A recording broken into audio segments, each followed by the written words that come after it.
To make a real-time payment through the app, tap Pay Someone on the home screen. If your payee has a registered Pay ID, you can make real-time payments using their account, phone, email or business details.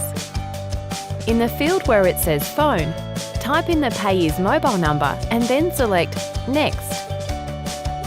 The mobile number will automatically be validated against a list of registered recipients held by the New Payments platform. You can then enter the amount you want to send and a description of up to 280 characters. For instance, "Thanks for dinner last night," and then tap Pay.